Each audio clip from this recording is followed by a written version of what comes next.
warahmatullahi wabarakatuh. Perkenalkan, nama saya Safira Matanto dari kelas PAI 5B. Pada tugas video ini saya akan menyampaikan tugas UTS mengenai mata kuliah pengembangan materi Al-Quran dan Hadis. Langsung saja saya akan menjawab pertanyaan tersebut. Yang pertama, pengembangan pembelajaran adalah proses merancang, mengatur, melaksanakan, dan menilai kegiatan belajar agar siswa mampu membaca, memahami, dan mengamalkan ajaran Al-Quran dan Hadis. Ruang lingkup yang pertama yaitu termasuk ada perencanaan, yaitu menetapkan tujuan, memilih materi, metode talaki atau demonstrasi dari media, dan menyusun RPP.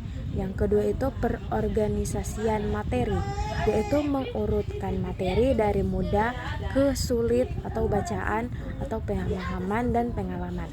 Materi disesuaikan dengan perkembangan anak madrasah ibtidaiyah. Itu yang ketiga, pelaksanaan, guru mencontohkan bacaan, siswa menirukan, latihan berulang. Kemudian diskusi nilai ayat dan hadis dan penerapannya dalam kehidupan. Dan yang keempat yaitu kita masuk di bagian evaluasi, yaitu menilai kognitif pemahaman makna ayat hadis, ada afektif, sikap dan pengalaman, nilai dan psikomotorik, yaitu keterampilan membaca dan hafalan. Ada contohnya, yaitu contoh di MI itu pembelajaran surah Al-Asri, yaitu guru mencontohkan bacaan, siswa menirukan. Kita lanjut di nomor 2, yaitu peran guru dalam mengembangkan materi Al-Quran dan Hadis. Yang pertama itu ada merancang materi sesuai tingkat siswa, membuat pembelajaran lebih mudah dipahami. Dan yang kedua itu menyajikan dan menjelaskan bacaan ayat dan hadis, membantu siswa memahami nilai-nilainya. Dan yang ketiga itu ada membimbing praktik, atau ada membaca, tajwid, dan hafalan. Itu meningkatkan keterampilan dan pembiasaan sikap Islami. Itu kita masuk di bagian nomor ketiga, yaitu pengertian inovasi pendidikan menurut Kellogg dan Danim. Inovasi pendidikan adalah pembaruan ide, metode, atau media untuk meningkatkan kualitas proses dan hasil belajar. Kita masuk di urgensi inovasi dalam pembelajaran Al-Quran dan Hadis, yaitu membuat pembelajaran lebih menarik dan mudah dipahami, menjawab tantangan era, meningkatkan motivasi, hafalan, dan pemahaman siswa, serta memperkuat keterampilan membaca dan mengamalkan nilai ayat hadis. Dan yang ketiga itu yaitu bagian C, yaitu model inovatif talaki berbasis teknologi, yaitu ada putar audio atau video tartil. Yaitu kedua, kita lanjut di nomor 4, yaitu ayat dan hadis. Ada Quran surah Al-Mujadalah ayat 11, yaitu Allah meninggikan derajat orang yang beriman dan berilmu.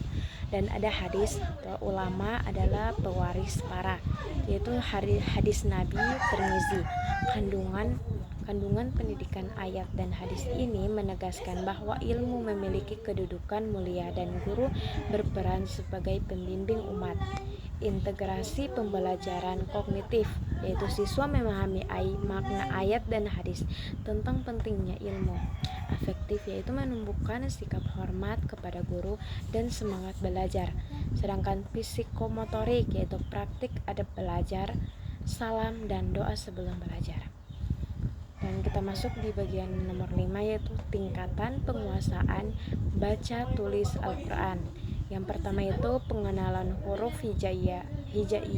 Kedua, membaca rangkaian atau huruf atau kata per kalimat. Ketiga itu membaca dengan tajwid dasar. Dan kita masuk di bagian strategi pengembangan keterampilan membaca untuk usia MI, yaitu metode talaki atau guru mencontoh, siswa menirukan, dan latihan berulang huruf dan ayat. Penggunaan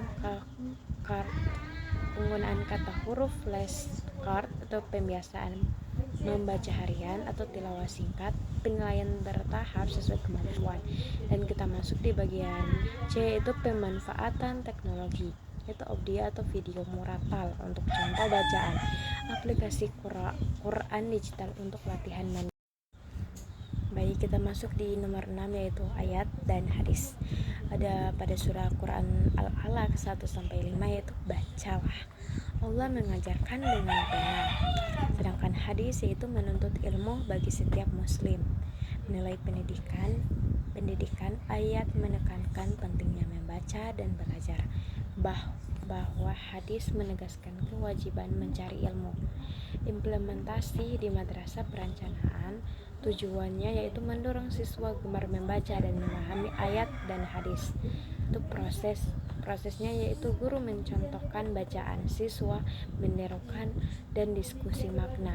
Penilaian yaitu kognitif atau makna, afektif atau semangat belajar, psikomotorik atau bacaan yang benar. Baik, itulah jawaban dari saya. Sekian dan terima kasih. Wassalamualaikum warahmatullahi wabarakatuh.